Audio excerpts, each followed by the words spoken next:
करण ने भी उस लड़की को अपनी बाहों में भर लिया और बहुत प्यार से उसके चेहरे को छूकर बोला, हम सब ने तुझे बहुत मिस किया एनी। वैसे अगर तू मुझे फोन कर देती तो मैं खुद तुझे लेने एयरपोर्ट आ जाता। अगर आपको फोन करती भैया तो आप सबको सरप्राइज कैसे देती। इतना कहकर एनी शालिनी के गले लग गई। शालिनी उसे देखकर बहुत खुश हुई। एनी उसका हाथ पकड़कर उसके पास बैठ गई। तभी शालिनी बोली, आराम से एनी, मेरी मेहंदी खराब हो जाएगी। मेहंदी तो खराब हो चुकी है आंटी, पर आपकी नहीं बल्कि मेरी। ये देखिए। तभी रिद्धिमा अपने हाथ आगे करके बोली। ये देखकर सब उठकर खड़े हो गए। ममता ने जैसे ही रिद्धिमा की बिगड़ी हुई मेहंदी देखी तो उसे बहुत गुस्सा आया। शांति भी उसकी मेहंदी देखकर बोली, ये लड़की सीधी तो रह ही नहीं सकती, आते ही रिद्धिमा की मेहंदी खराब कर दी। आई एम सॉरी बड़ी मोम, पर मैंने जानबूझकर रिद्धिमा की मेहंदी खराब नहीं की है, गलती से हो गई। एनी बच्चों की तरह मुंह बनाकर बोली। तभी पूजा वहां आकर बोली, एनी तुझे करण से मिलने की इतनी क्या जल्दी पड़ी थी कि तुझे इतनी बड़ी रिद्धिमा नजर नहीं आई। बेचारी की सारी मेहंदी खराब हो गई। ये सुनकर एनी ने सिर झुका लिया। आई एम सॉरी मोम। तभी करण उसे अपने सीने से लगाकर बोला, इट्स ओके, उसने जानबूझकर तो मेहंदी खराब नहीं की है ना, गलती से हो गई है। आप सब लोग इतना नाराज क्यों हो रहे हो? बेटा, दुल्हन की मेहंदी खराब होना अच्छा शगुन नहीं होता है। तभी पास बैठी गायत्री बोली। करण कुछ कहने ही जा रहा था कि तभी शोभा वहां आकर रिद्धिमा की ओर देखकर बोली, कोई अपशगुन नहीं हुआ है बेटा। हमारे जमाने में जब दुल्हन को मेहंदी लगाई जाती थी तो कोई डिजाइन नहीं बनाया जाता था, बल्कि मेहंदी लेकर हथेली पर ऐसे ही फैला दी जाती थी और फिर ये देखा जाता था कि मेहंदी कैसी रचेगी, क्योंकि मेहंदी के रंग से ये पता चलता है कि एक लड़की से उसका होने वाला पति कितना प्यार करेगा। आपके हाथों की मेहंदी भी अब खूब रंग लाएगी, इसलिए आपको उदास होने की कोई जरूरत नहीं है। उनके इतना कहते ही सबके चेहरों पर फिर से मुस्कुराहट आ गई। शालिनी भी रिद्धिमा के पास आकर बोली, माँ ठीक कह रही है बेटा, दुल्हन को लगाई मेहंदी की डिजाइन से ज्यादा ये मायने रखता है कि उसका रंग कैसा आया है, इसलिए आपको परेशान की कोई जरूरत नहीं है। और एनी से भी गलती अनजाने में हुई है, फिर भी मैं उसकी तरफ से तुमसे माफी मांगती हूँ। ये सुनकर रिद्धिमा तुरंत बोली, आपको मुझसे माफी मांगने की कोई जरूरत नहीं है आंटी, मैं एनी से नाराज नहीं हूँ। ये सुनकर सबके चेहरों पर मुस्कुराहट आ गई। रिद्धिमा मुस्कुराते हुए फिर से बोली, मैं अपने रूम में जाकर इसे ठीक कर लेती हूँ। शालिनी ने आहिस्ता से अपना सिर हिला दिया तो रिद्धिमा अपने कमरे की ओर चली गई। उसे जाते देख मीरा आहिस्ता से बुदबुदाई, अच्छा ही हुआ जो इसकी मेहंदी खराब हो गई। जो चीज इसकी है ही नहीं उसे जबरदस्ती अपनी किस्मत में लिखने की कोशिश करेगी तो ऐसा ही होगा ना। इतना कहकर वो मुस्कुराते हुए अपनी मेहंदी देखने लगी। इधर करण की सारी फैमिली एक एक करके उसे गले लगाकर उससे बातें करने लगे, उसका हाल जानने लगे। तभी एनी की नजर पास खड़े आरव पर पड़ी। वो तुरंत शालिनी से बोली, छोटी मोम मैं अभी आती हूँ। इतना कहकर वो आरव के पास आई और उसने उसे आंख मारी। आरव ने मुस्कुराते हुए उसे अपने गले लगाया और बोला, एनी तूने तो कमाल कर दिया। एनी को हंसी आ गई और वो आरव की ओर देखकर बोली, भाई मैंने उसे इतनी जोर से धक्का मारा था कि उसकी मेहंदी तो खराब होनी ही थी। वैसे आपकी वजह से मुझे बहुत डांट पड़ी है तो मुझे बदले में कुछ तो मिलना चाहिए ना। आरव उसके कंधे पर हाथ रखकर करण की ओर बढ़ते हुए बोला, कुछ क्यों, बहुत कुछ मिलेगा, पर पहले हम अपने मिशन में कामयाब तो हो जाए, उसके बाद जो तू बोलेगी वो तुझे जरूर मिलेगा। वैसे भाई वो लड़की कहाँ है जिसने मेरे करण भैया का दिल चुरा लिया है, और जिसकी तस्वीर और वीडियो तो मैंने देख ली है पर वो मेरे सामने अब तक नहीं आई है। एनी अपने आसपास देखकर बोली। पर तभी उससे मधु नजर आ गई जो अपने हाथों में फूलों की थाल लिए उसकी ओर ही बड़ी चली आ रही थी। एनी ने उसे देखकर आरव से पूछा, भाई यही है ना? हाँ, आरव ने मुस्कुराते हुए जवाब दिया। तभी मधु फूलों की थाल लिए एनी के करीब से निकलकर आगे चली गई। वो पलटकर उसे देखते हुए बोली, भाई ये तो ट्रिपिकल इंडियन ब्यूटी है और मुझसे भी ज्यादा सुंदर है। ये सुनकर आरव मुस्कुरा दिया और एनी से बोला, एनी भाई ये शादी सिर्फ दादी की खुशी के लिए कर रहे हैं और शायद यही वजह है कि वो अपने दिल की बात भी नहीं कह पा रहे हैं। हमें कुछ ऐसा करना होगा जिससे भैया और मधु दोनों के दिल की बात उनकी जुबान पर आ जाए। पर हम करेंगे क्या? शादी में तो अब कुछ वक्त ही रह गया है, एनी ने परेशान होकर पूछा। तो आरव बोला, वही तो सोचना है एनी, आई एम श्योर कि कोई ना कोई रास्ता मिल ही जाएगा, पर फिलहाल तू मेरे साथ चल, मैं तुझे तेरा रूम दिखा देता हूँ तू फ्रेश होकर आ जा, तब तक मैं कुछ सोचता हूँ। भाई मेरे साथ मेरे कुछ विदेशी दोस्त भी आए हैं, उन्हें इंडियन वेडिंग देखनी है, इसलिए मैं उन्हें अपने साथ ले आई हूँ। प्लीज उनके रहने का अरेंजमेंट करवा दीजिए, एनी उसके साथ आगे बढ़ते हुए बोली। आरव ने अपने आसपास देखा और फिर सामने एक लड़की से बात कर रही श्रुति को इशारा करके बुलाया। श्रुति तुरंत उसके पास आई तो आरव उससे बोला, श्रुति जी ये मेरी बहन है अन्वेषा, इसे इसका रूम दिखा दीजिए और इसके साथ इसके कुछ दोस्त भी आए हैं, उन्हें भी उनके कमरे दिखा दीजिए। या श्योर सर, आइए मैम, श्रुति मुस्कुराते हुए एनी से बोली और उसके साथ चली गई। इधर रिद्धिमा गुस्से में वॉशरूम में आई और अपने हाथ धोते हुए बोली, रिद्धिमा अपनी शादी में ऐसी मेहंदी कभी नहीं लगाएगी। मेहंदी तो खराब हो ही गई है, पर संगीत खराब नहीं होने दूंगी। करण ने तो प्रैक्टिस करने से साफ इनकार कर दिया है, पर मैं अपनी परफॉर्मेंस खराब नहीं कर सकती, मुझे खुद ही प्रैक्टिस करनी होगी। और रही बात इस मेहंदी की, तो इसका क्या करना है मुझे बहुत अच्छे से पता है। संगीत के लिए शाम को पार्लर में जाना ही है, वही आर्टिफिशियल मेहंदी से इसे ठीक करवा लूंगी। इतना कहकर उसने साबुन उठाए और अपने हाथ धोने लगी। इधर मधु वहां काम कर रहे वकस को कुछ समझा रही थी, पर करण की नजरें सिर्फ उस पर थी, मेहंदी वाली, जो करण के हाथ में मेहंदी लगा रही थी। उसने करण से पूछा, साहब आपके हाथों में भी आपकी दुल्हन का नाम लिख दूं? बिल्कुल नहीं, करण फट से बोला। तभी आरव उसकी बगल में आकर बैठा और मेहंदी लगाने वाली से बोला, मेरे भाई के हाथों में उनकी होने वाली दुल्हन का नाम लिखिए, मधु। करण ने तुरंत उसकी ओर देखा और तभी मधु ने भी आरव की आवाज सुनकर उसकी ओर देखा तो आरव ने उसे अपने पास आने का इशारा किया। मधु उसके पास आने लगी, पर करण ने उसे देखकर अपना मुंह फेर लिया। मेहंदी वाली आरव का मुंह देखने लगी तो आरव उससे बोला, आप मुझे क्या देख रही है, अपना काम करिए। मेहंदी वाली ने सिर हिलाया और करण के हाथ पर मधु का नाम लिखने लगी। मधु ने वहां आकर पूछा, जी सर, मुझे बहुत भूख लगी है और लंच का भी टाइम हो गया है, प्लीज सबके लिए लंच लगवा दीजिए, आरव बोला। जी सर, इतना कहकर मधु वहां से चली गई। उसके जाते ही आरव दबी आवाज में बोला, मेरा काम भी हो गया, अब मुझे भी चलना चाहिए। वो वहां से उठकर चला गया। तभी मेहंदी वाली करण से बोली, साहब आपकी मेहंदी भी हो गई। उसकी आवाज सुनकर करण चौंक गया और उसने मधु पर से अपना ध्यान हटाकर उसकी ओर देखा, फिर वो भी वहां से उठकर चला गया। इधर मधु पैलेस के उस हिस्से में आई जहां लंच लगाया जाना था। मधु ने वहां आकर केटरिंग वालों से लंच लगवाने के लिए कहा और खुद भी उनकी मदद करने लगी। वो सारा खाना खुद चेक कर रही थी। दूर हाथ की घड़ी बांधे खड़ा हिमांशु उसे ये सब करते देख मुस्कुरा रहा था, जितनी टैलेंटेड है उतनी ही हार्डवर्किंग भी है। इतना कहकर वो आहिस्ता आहिस्ता उसके पास आया और उसने उससे पूछा, मधु तुमने लंच किया? मधु ने बिना कुछ कहे ना में अपना सिर हिला दिया और फिर से अपना काम करने लगी। हिमांशु ने लंच खुद चेक किया और मधु से बोला, मधु लंच लगवाने के बाद तुम भी लंच कर लेना और उसके बाद काम करना, मैं सबको बोल देता हूँ कि लंच रेडी है। जी सर, मधु के इतना कहते ही हिमांशु वहां से चला गया। मधु सारी टेबल्स पर रखे फ्लावर पॉट में फ्लावर लगाने लगी। कुछ देर बाद सारे मेहमान खाने के लिए वहां आ गए। आरव मधु के पास आकर बोला, मधु जी, करण भैया खाना अपने कमरे में ही खाएंगे, प्लीज क्या आप उनका खाना उनके कमरे में ले जाएंगी? करण का नाम सुनकर मधु कुछ पल के लिए सोच में पड़ गई, पर फिर मुस्कुराते हुए बोली, जी जरूर। उसने प्लेट उठाई और करण के लिए खाना निकालने लगी। आरव मुस्कुराते हुए मन ही मन बोला, आपको सिर्फ भैया के लिए खाना लेकर ही नहीं जाना है, बल्कि उन्हें खिलाना भी है। इधर मधु खाना लेकर करण के कमरे के दरवाजे पर पहुंची तो उसने देखा कि करण खिड़की के पास खड़ा था। मधु ने दरवाजे पर नॉक किया तो करण बिना देखे ही बोला, कम इन। आपका लंच सर। मधु की आवाज सुनकर करण ने तुरंत पलटकर देखा तो मधु हाथों में खाने की ट्रे लिए खड़ी थी। करण के देखते ही उसने ट्रे टेबल पर रखी और फिर से बोली, वो आपके भाई ने कहा है कि आप खाना रूम में ही खाएंगे। करण बिना कोई जवाब दिए खाना खाने के लिए टेबल के पास रखे सोफे पर आकर बैठ गया।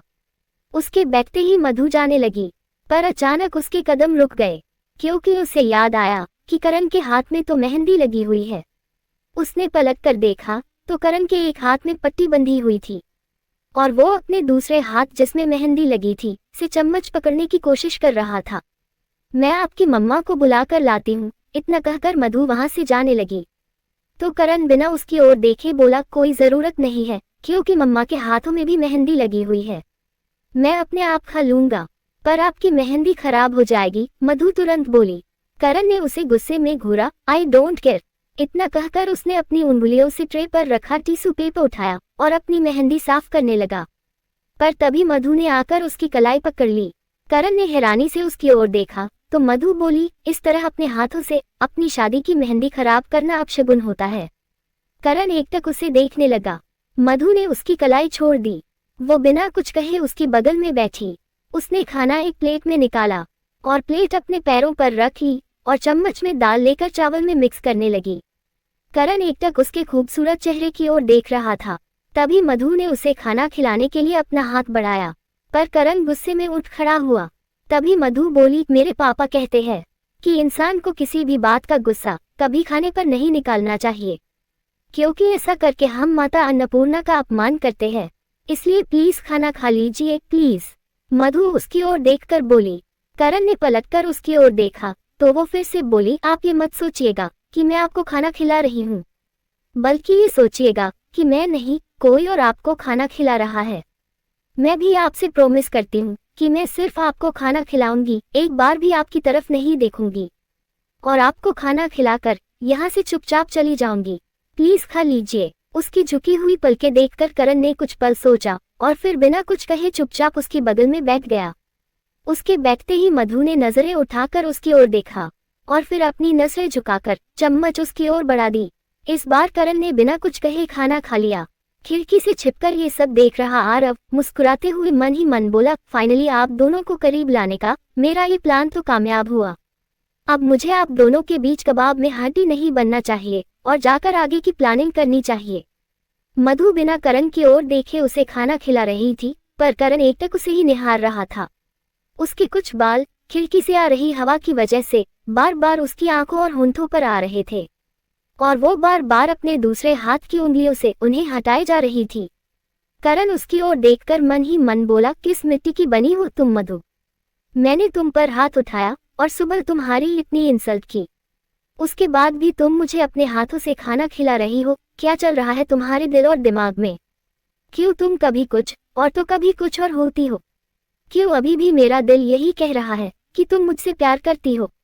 क्यों मधु? मधु भी उसे खाना खिलाते हुए मन ही मन बोली, मधु इन्होंने तेरे साथ चाहे जैसा भी सलूक किया हो, पर तू इनकी तरह बिल्कुल नहीं है और न ही कभी बन सकती है। इसलिए चुपचाप इनको खाना खिला और यहाँ से चली जा। बस 2 दिन की बात है, उसके बाद इनकी शादी हो जाएगी और फिर तू भी इनकी जिंदगी से खुद ब खुद दूर हो जाएगी।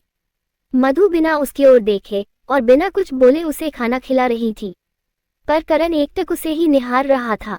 उसने एक और निवाला करण की ओर बढ़ाया तो वो उसे खाने के बाद बोला, बस हो गया। मधु ने ट्रे फिर से टेबल पर रखी और पानी का ग्लास उसकी ओर बढ़ाया। करण ने उसकी ओर देखते हुए चुपचाप उसके हाथों से पानी पी लिया। उसके पानी पीते ही मधु ने पानी का ग्लास टेबल पर रखा और बाकी कटोरियां उठाकर ट्रे में रखने लगी, पर उसके बाल अभी भी उसे परेशान कर रहे थे। उसने उन्हें अपने चेहरे से हटाने के लिए गलती से अपने उसी हाथ की उंगलियों को ऊपर उठा लिया जिससे वो करण को खाना खिला रही थी। तभी अचानक उसकी उंगली उसकी ही आंखों पर लग गई। वो अपनी आंखें मलने लगी, जिसकी वजह से उसकी आंख में और मिर्ची लग गई। मधु, करण ने तुरंत अपने चोट लगे हाथ से उसके चेहरे को छुआ और बोला, पागल हो क्या? बिना हाथ धोए अपनी आंखों से लगा लिए, दिखाओ मुझे। उसने मधु का हाथ उसकी आंखों से हटाया और खुद उसकी आंख पर फूंक मारने लगा, पर मधु की आंख लाल हो चुकी थी। करण उसे पकड़कर उसे वहां से उठाते हुए बोला, आओ मेरे साथ। वो उसे वॉशरूम में ले आया। वॉशरूम में आते ही उसने सिंक का टैप ऑन किया। वो अपनी हथेली में पानी लेकर मधु की आंख पर लगाते हुए बोला, आंख बहुत जल रही है क्या? नहीं, मधु आहिस्ता से बोली। उसने अपनी हथेलियों में पानी लिया और अपने चेहरे और आंखों पर डालने लगी। कुछ देर में उसकी आंखों की जलन कम हो गई। तभी करण ने टॉवल उठाकर उसकी ओर बढ़ा दिया। मधु टॉवल लेकर अपना चेहरा साफ करने लगी, पर उसकी आंख अभी भी जल रही थी। करण ने उसके हाथ से टॉवल लिया और उसका एक कोना अपने मुंह में रखकर मधु की आंख पर लगाने लगा, जिससे उसको आंख में हो रही जलन से राहत मिली। उसने आहिस्ता आहिस्ता अपनी आंखें खोली। आंखें खोलते ही उसे करण उसके बहुत करीब नजर आया। दोनों एक बार फिर सब कुछ भूलकर एक दूसरे की आंखों में खो गए। तभी मधु की नजर करण की हथेली में बंदी पट्टी पर पड़ी।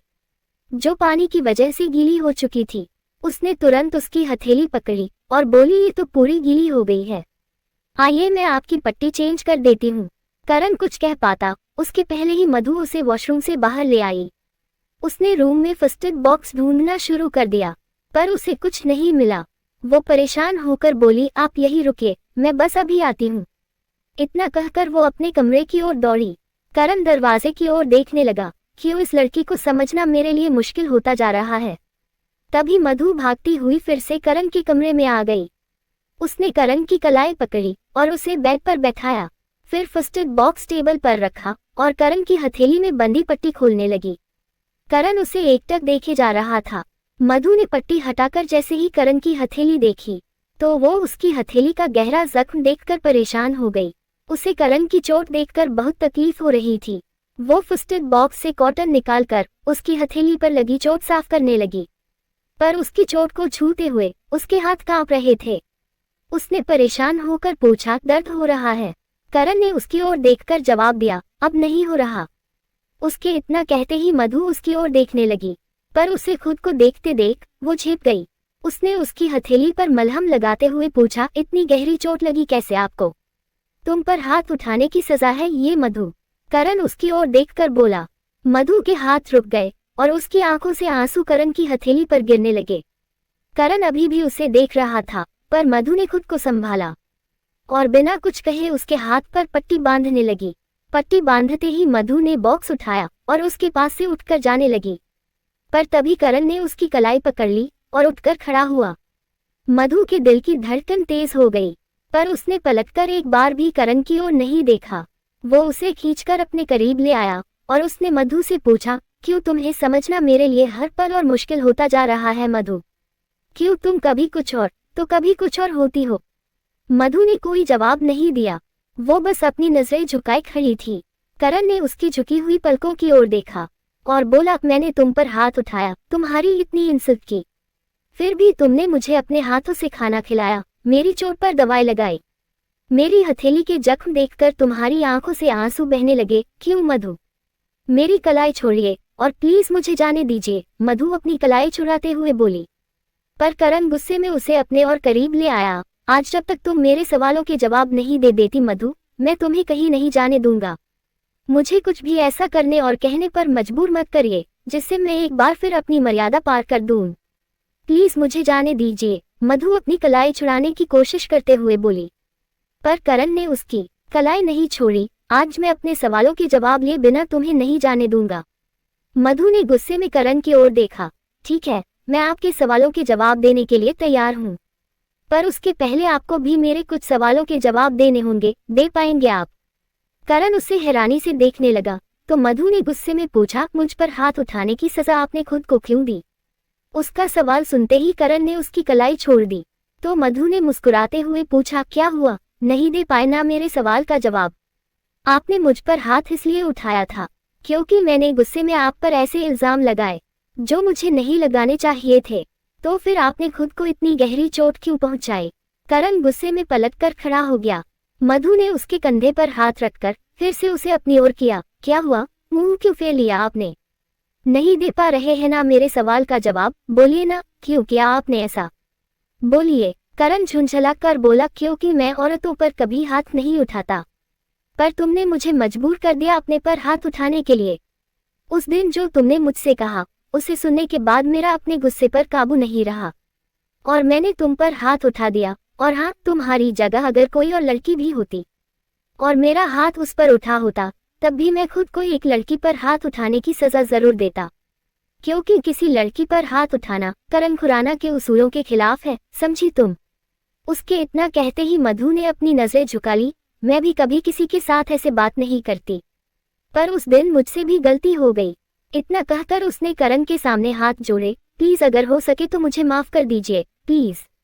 आपने मेरे लिए इतना कुछ किया और मैंने आप पर इतना घटिया इल्जाम लगा दिया, मुझसे बहुत बड़ी गलती हो गई, प्लीज मुझे माफ कर दीजिए, प्लीज। इतना कहकर मधु रोते हुए वहां से चली गई। मधु, करण उसे पुकारते हुए उसके पीछे पीछे अपने कमरे से बाहर आया, पर तब तक मधु भागती हुई अपने कमरे में चली गई। वो कमरे में आते ही बेड पर बैठकर रोने लगी। तभी रोहित ने आकर उसके कंधे पर हाथ रखा करण मैं आपसे, मधु इतना कहकर पलटी ही थी कि तभी उसकी नजर रोहित पर पड़ी और वो बोलते बोलते चुप हो गई। रोहित ने उसे ऐसे रोते देखा तो वो भी परेशान हो गया। उसने तुरंत मधु से पूछा, क्या हुआ मधु, रो क्यों रही हो? किसी ने तुमसे कुछ कहा क्या? मधु ने अपने दोनों हाथों से अपने आंसू पोंछे। किसी ने कुछ नहीं कहा रोहित, बस मेरी आंख में कुछ चला गया था। तुम्हें कोई काम था मुझसे? हाँ, वो मैं ये कहने आया था कि चलो साथ में लंच करते हैं।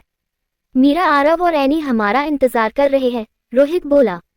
मधु बेड से उठी और अलमारी से अपने कपड़े निकालते हुए बोली, रोहित मैं खाना खा चुकी हूँ, प्लीज आप लोग खाना खा लो, वैसे भी मुझे बहुत काम है। इतना कहकर वो चेंज करने के लिए वॉशरूम में चली गई। रोहित कुछ देर वही खड़ा सोचता रहा और फिर वहां से चला गया। इधर मीरा, आरव और एनी तीनों बातें कर रहे थे। मीरा हंसते हुए बोली, वैसे मुझे नहीं पता था कि करण खुराना जैसे खड़ूस इंसान का भाई इतना फनी हो सकता है। ये सुनकर आरव भी हंस पड़ा। अरे मीरा, अभी तो आपने जाना ही कहाँ है खुरानास को। हमारी फैमिली में आपको हर रंग मिलेंगे। तभी वहां रोहित आ गया। उसे देखते ही मीरा ने पूछा, मधु नहीं आई? वो लंच कर चुकी है। रोहित खाने की टेबल के पास रखी कुर्सी पर बैठते हुए बोला। मीरा सोच में पड़ गई। खाना खा चुकी है और वो भी मेरे बिना?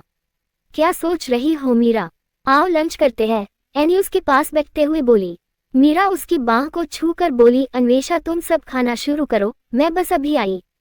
कोई कुछ कहता उसके पहले ही मीरा वहां से चली गई। इधर करण अपने कमरे से बाहर आ ही रहा था कि तभी आदि वहां आ गया। करण ने उसे देखते ही पूछा, तुम कब आए आदि? बस थोड़ी देर पहले ही आया हूं सर, आदि ने जवाब दिया। तो करण ने उससे पूछा, होटल से फुटेज मिली? नहीं सर, पर हमारा आदमी पूरी कोशिश कर रहा है कि हमें क्लियर फुटेज जल्दी मिल जाए। आदि ने इतना कहा ही था कि तभी करण की नजर मीरा पर पड़ी। आदि मैं तुमसे बाद में बात करता हूँ। करण इतना कहकर मीरा की ओर बढ़ने लगा जो मधु के कमरे में जा रही थी। करण ने भागते हुए उसे आवाज लगाई, मीरा एक मिनट। उसकी आवाज सुनकर मीरा के कदम रुक गए और उसने पलटकर करण की ओर देखा। करण मीरा के पास आकर बोला, मीरा मुझे तुमसे बहुत जरूरी बात करनी है, सिर्फ 2 मिनट।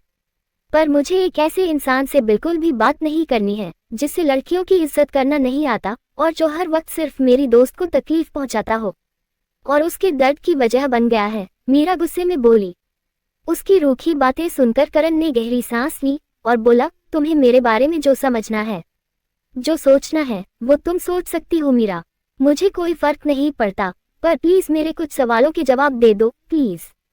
मीरा बिना कुछ कहे बस मुंह फुलाकर खड़ी हो गई। करण ने उससे पूछा, मीरा मैं उस आदमी के बारे में सब कुछ जानना चाहता हूँ जिसने 3 साल पहले मधु के साथ बदसलूकी की थी। उसका सवाल सुनकर मीरा उस पर भड़की, क्यों जानना है आपको उस आदमी के बारे में? आप तो मधु से नफरत करते हैं ना? आप तो मधु को एक बहुत ही घटिया और गिरी हुई लड़की समझते हो ना? तो फिर आपको ऐसी कौन सी जरूरत आन पड़ी है जो आप मुझसे मधु के अतीत के बारे में जानना चाहते हैं? देखो मीरा, मैं बस मधु का डर हमेशा के लिए खत्म करना चाहता हूँ। उस इंसान को सलाखों के पीछे भेजना चाहता हूँ जिसने मधु को दर्द पहुँचाया है। मेरा और कोई मकसद नहीं है। आपको मधु के बारे में सोचने और उसकी फिक्र करने की कोई जरूरत नहीं है, क्योंकि उस राक्षस से ज्यादा तो आप मधु को दर्द पहुँचाते हैं और मधु का ख्याल रखने के लिए मैं हूँ। आप उससे दूर रहिए और अपनी शादी एंजॉय करिए, समझे आप? इतना कहकर मीरा गुस्से में वहां से चली गई। उसके जाते ही करण खुद से बोला, तुम मेरे बारे में चाहे जो भी सोचो मीरा, पर मैं उस आदमी को ढूंढकर उसका वो हाल करूंगा कि वो इस जन्म में तो क्या अगले जन्म में भी मधु का नाम लेने से घबराएगा। तभी एक बड़ी सी गाड़ी पर उसकी नजर पड़ी जो अभी अभी पैलेस के अंदर आई थी। गाड़ी का डोर खुलते ही ऋषभ गाड़ी से बाहर आया। अब मुझे यहाँ भी इसे झेलना पड़ेगा, वो इतना कहकर अपने कमरे में आ गया। अंदर आते ही वो अपने हाथ में बंदी पट्टी देखने लगा। फिर वो आहिस्ता आहिस्ता ड्रेसिंग टेबल की ओर बढ़ा। उसने ड्रॉर खोला और मधु का झुमका उठाया। उसे याद आया कि जब वो गाड़ी से उदयपुर आ रहा था तो ये उसे उसकी गाड़ी में मिला था। वो झुमके को देखकर बोला, तुम्हारी किसी भी याद को मैं अपने पास नहीं रखना चाहता था मधु, पर पता नहीं क्यों इसे नहीं कर पाया। हमारी राहें भले जुदा हो, पर जब तक मैं तुम्हारी जिंदगी में फिर से खुशियां ना ले आऊं, मैं अपनी जिंदगी की नई शुरुआत नहीं कर पाऊंगा। मुझे कुछ भी करके मेरी शादी से पहले उस आदमी को ढूंढकर तुम्हारी जिंदगी से इतनी दूर फेंकना है कि उसकी परछाई तक तुम्हारे ख्वाबों में ना आए। जब तक मुझे ये यकीन नहीं हो जाता कि तुम सुरक्षित हो, मैं आगे कभी नहीं बढ़ सकूंगा। इधर मीरा रूम में आई तो मधु आईने के सामने बैठी अपने बाल झाड़ रही थी। मीरा ने उसके पास आकर पूछा, तूने मेरे बिना खाना कैसे खा लिया? मधु मुस्कुराते हुए बोली, क्योंकि मुझे बहुत भूख लगी थी। अब तू गुस्सा छोड़ और जाकर जल्दी से खाना खा कर आ, फिर हम दोनों मिलकर संगीत की तैयारी करेंगे। तुझे पता है मीरा, आज संगीत में राजस्थानी फोक डांस और घूमर होने वाला है। मैंने ना ये सब टीवी में देखा है, सच में तो आज पहली बार देखने वाली हूँ। पंजाबी डांसर्स की टोली भी बुलाई गई है।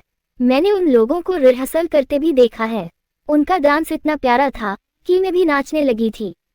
उसे खुश देखकर मीरा भी मुस्कुरा दी। ओह, तो डांस का नाम सुनते ही एक बार फिर तेरे चेहरे पर मुस्कुराहट आ गई। वैसे मधु, रोहित चाहता है कि हम भी संगीत में अपनी परफॉर्मेंस दे, और तू तो है ही डांस की दीवानी। एक बार अगर तू स्टेज पर पहुंच गई तो लोग तेरे क्लासिकल डांस पर फिदा ही हो जाएंगे।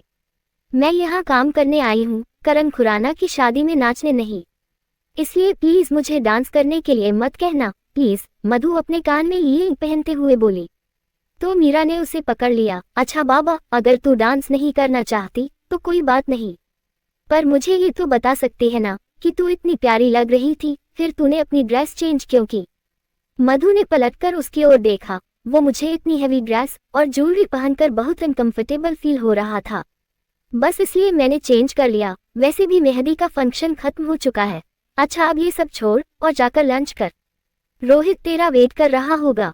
जा। मीरा ने बिना कुछ कहे उसके गाल पर किस किया और भाग गई। मधु मुस्कुराने लगी। उसने पलटकर आईने की ओर देखा और टेबल पर रखा अपना दूसरा ईयरिंग पहनने लगी। ईयरिंग पहनते हुए अचानक उसे वो पल याद आया जब करण उसे झुमके पहना रहा था। उसने अपनी आंखें बंद कर ली और बोली, तूने बहुत अच्छा किया मधु, जो उनसे अपनी गलती की माफी मांग ली। कम से कम तेरे दिल पर जो बोझ था वो तो उतर गया। अब तू उनकी शादी के बाद सुकून से उनकी नजरों से दूर जा सकेगी। उन्हें भूलना थोड़ा मुश्किल जरूर होगा, पर धीरे धीरे सब कुछ ठीक हो जाएगा। इतना कहकर उसने अपना दुपट्टा उठाकर अपने गले में डाला और कमरे से चली गई। इधर ऋषभ की नजर जैसे ही शालिनी पर पड़ी तो वो मुस्कुराते हुए उनके पास आया। उसने शालिनी के कंधे को पीछे से थपथपाया। उसने तुरंत पलटकर देखा।